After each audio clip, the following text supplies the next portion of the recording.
So today we are going to be taking a tour of this cute little house. It has a lot of big surprises. So I'm gonna show you all of that. We're gonna talk about it, do things a little differently today. So we're gonna do a quick tour of the home, and then Jeff and I are just gonna talk about what's so special about this house. So come on in, let's take a look.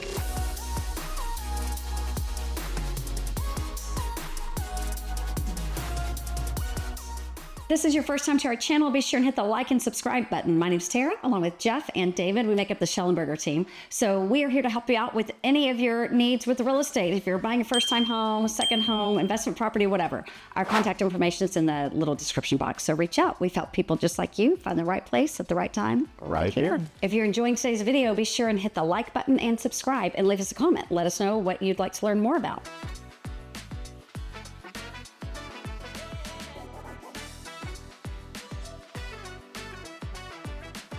All right, come on in to the living area.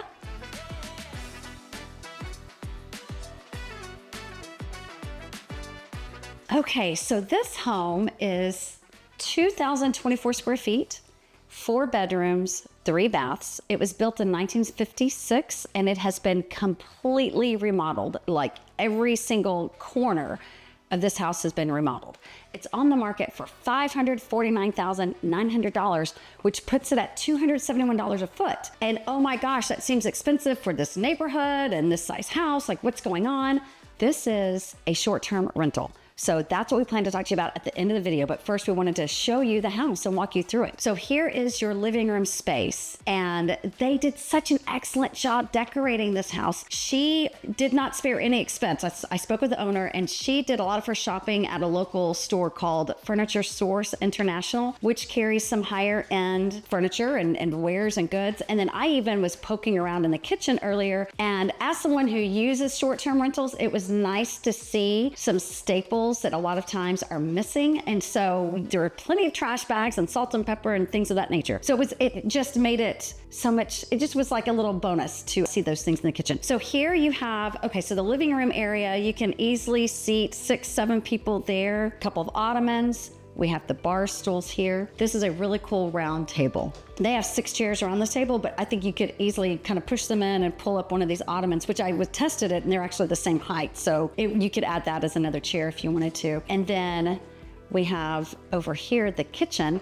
And so they did a great job of opening this up, but still leaving, I like how they're actual rooms still. It's not just one big open space. So coming into the kitchen, they have nice coffee bar set up with, they even have different syrups that people can use. And then the coffee, and here's a little box of snacks and the instructions. And they were very thoughtful, in my opinion, in setting this up as a short-term rental. So here's your galley kitchen.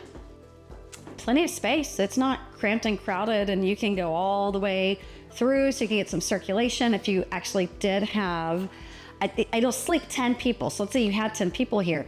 This is wide. You could get 2 people easily working on either side, and you've got the flow to go all the way through. Here is your laundry room, and there's a back door. And if it's, you just want to cut down on the noise of doing that laundry, just close that door. So yeah, one thing I like about this is when they did all of this, they said they opened up the kitchen. You've got windows. You've got that huge window out front. Lots of windows. And then you've got this window in back over the sink. Right. So you get the sunshine and the natural daylight into these houses with lower ceilings that can be dark. You get a lot of natural sunlight. Right. Okay, Jeff, so I'm gonna come towards you. We're gonna take a right. We're gonna head back here. This would be considered the primary bedroom. It was added on to at some point. It is huge. They have put 2 king-size beds in here because it's used as a short-term rental.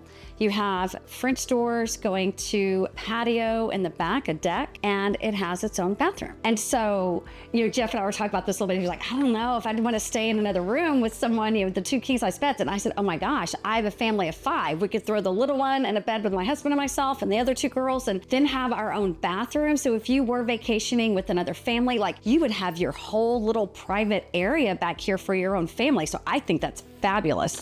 And then you do have the bathroom, and this house was built in 1956, so the bathrooms are smaller, but I don't know if you can get a little shot in here. They completely remodeled it, and you have a nice size stand-up shower in there. So it is a private bathroom for this bedroom, which we'll take a look at other bedrooms, obviously, and you'll see that there's another private bathroom. And something else is that they have, not only do they have blinds, but they also have blackout curtains in each of the bedrooms, which I think is such a thoughtful touch. Again, I have gone on vacations where I'm pinning blankets up over windows because I don't want my kids to not get woken up too early in the morning by the sunshine. So I thought that was really thoughtful that they added that to each of the bedrooms. So we're gonna walk back through the kitchen, coming out of that primary, and turn down the hallway here. And this was the original, bedroom section of the home, because you have 3 bedrooms over here. So you have a shared bathroom, a hallway bathroom here, just right off from the living room. And you continue down the hall and you have 3 more bedrooms, and one of them has a bathroom in it as well. So, and just the way they decorated this house, they did such a great job. So this bedroom has the back wall where the bed is pushed up against the wall. It's painted a darker color, and each bedroom has its own television as well. So it's not likely that everyone's going to be in the living room trying to watch that one TV at the same time, because you've got these other televisions for, if you have like little munchkins running around and they can watch something different. But again, you have each of these bedrooms are big. You have a king size bed in each of these bedrooms, and nice big windows. This is one of the bedrooms that does not have its own bathroom, but it has a nice size closet in it for sure. Nice big window, the TV, blackout curtains. Yeah, and again, big beds. Yes, king size beds in all of these. And I like how there's the bench here at the foot of this bed, just somewhere to sit and take off your shoes. And in this bedroom, it does have its own bathroom as well. Just the exact size of bathroom you would find in a house built in 1956, but still, it's got a bathtub with a shower combo and the sink and toilet. So it is a full bathroom right there. Okay, so now Jeff and I are going to go sit down and talk about the details of this home as far as it being a short-term rental. It is actually actively on Airbnb right now. So it's for sale, but it is also still being leased. And so we're gonna sit down and chat about that. Be sure and share this video or our channel with your friends so we can share more information about the Bryan College Station area. That helps the algorithm. And also reach out, book a Zoom call with us to discuss real estate in Bryan College Station with you. Okay, so we just wanted to talk about this particular house as an Airbnb. Jeff made a point about the fact that it's being sold furnished. So Right. You want to start with that? Yeah, so, when you get into looking at homes that have furnishings, especially something like this with as an Airbnb, where you have not only furniture, you've got plates, dishes, towels, all that stuff. It may say that it comes included in the sale of the home, Which, like this house does. It does say it's turnkey. right? But price. you have to separate what we call realty items and non-realty items. And that's something your realtor can walk with you. But you need to have a detailed inventory of the non-realty items, because the lender is going to want to know what's included in that versus the realty items of the home itself. And I would imagine the seller would likely have that, since they were the one that furnished it and they're selling it this way. Yes, but as the buyer, It's your responsibility. Yeah, because you're the one working with the lender. Right. So, right. Yeah. So, yeah, so basically you would have to inventory everything, because that will have to be broken out for the purpose of the lender wanting to get a value of the actual real estate. Right. And not only that, but it's great to hand that over to your insurance agent when you get insurance, Yes. because they say if you lose stuff, home in a fire or a flood or something like that, you have to have an inventory of the items in order for them to be able to assess what they can replace. Right. Yeah. And the more detailed, the more you can have replaced. Exactly. Which reminds me, I need to do that in my house. So, yeah. So that's one aspect of it.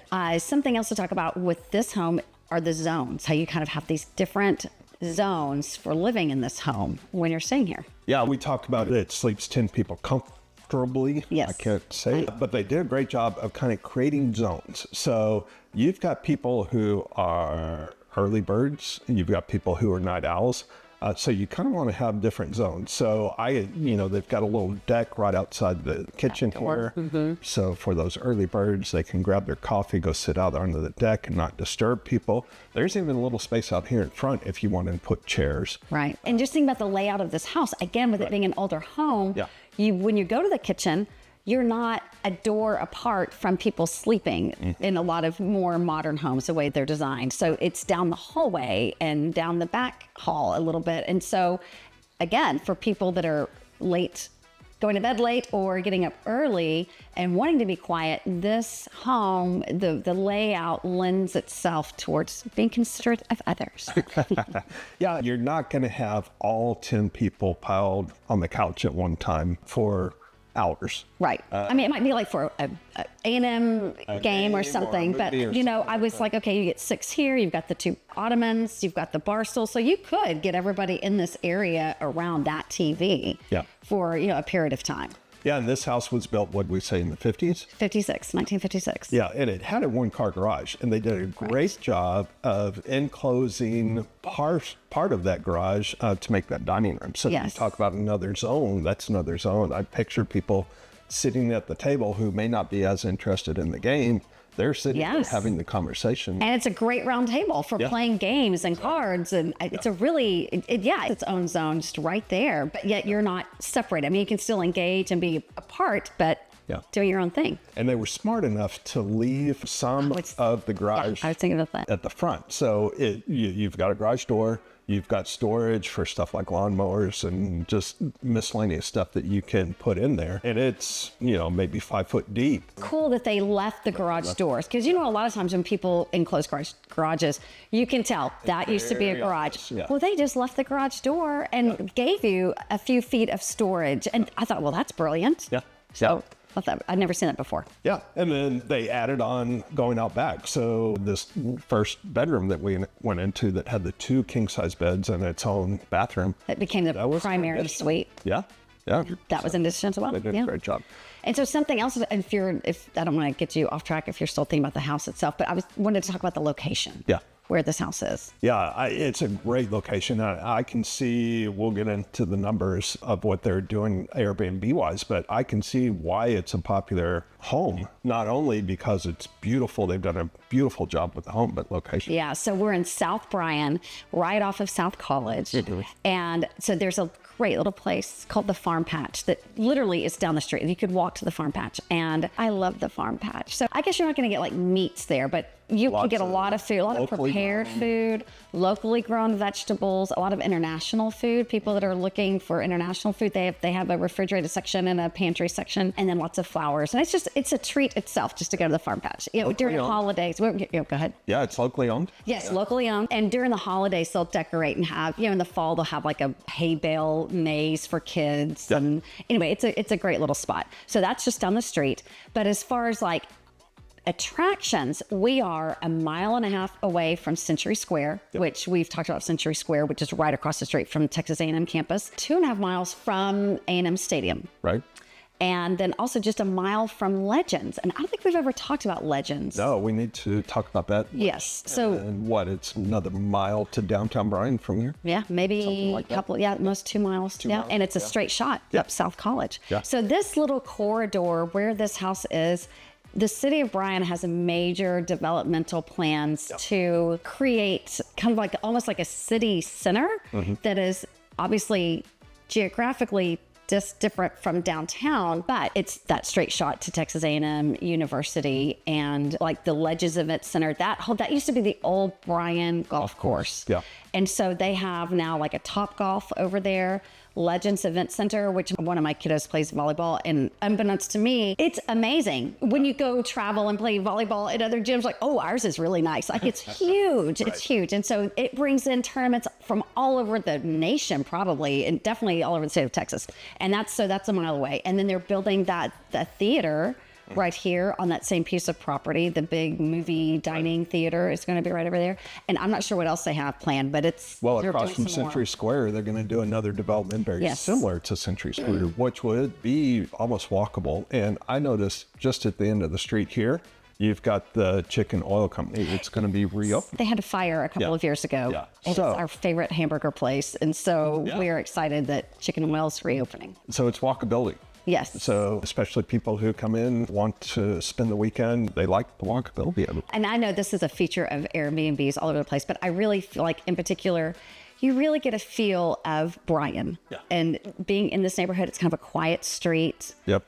Large It's- live oak tree. Yes. Oh my gosh. Yes. The trees in this yard are lovely. Huge oak trees. Yeah. Yeah. So, numbers. Let's talk about numbers with this house. Let's get into that. So I talked to the seller. She said that since the end of October, she has made $32,000 on the house. And we're in. Oh, that's right. We are in April. We're in mid-April right now. She's made $32,000. She has another $12,000 booked, and she would expect to make a total of $80,000 in a year on this house. Yeah. So Yeah. So, and then, that's one thing. If you're the buyer who's looking at buying this home, you can figure out how to, if you want to buy it for the purposes of it being an Airbnb, it can continue to be booked out. So that way, when you buy it, you've got some booking. built-in income. Yeah. If you want to buy it as your own personal residence, that would be something where you'd have to work out with the seller to stop bookings. And if there are bookings beyond the point of you closing on it, there would have to be some relocation and maybe some money paid back for deposits and things like that. So those are kind of things you have to look at when it comes to purchasing an Airbnb type property. But you get a lot of investors who say, hey, I want to buy a property that already has renters in it. Just keep that cash flow going. You can do the same with Airbnb. Yeah. So I hope you enjoyed this today. It was fun. We've never walked through one of these before and gotten these numbers. And I mean, I can't imagine this lasting very long. I agree. And it gives you a great idea of what would you say the price point of selling, and it's between 5 and 6. Oh, it's $549,900. $549,900. So great idea of another home in the mid fives right here in Bryan, close to the university. So, And 4-bedroom, 3-bath. Yeah. I mean, it doesn't have to be an Airbnb. right? Exactly. It is turnkey for real. I mean, absolutely. So anyway, it's been a pleasure. Yeah. So just remember, we've helped people just like you find the right place at the right time. Right here.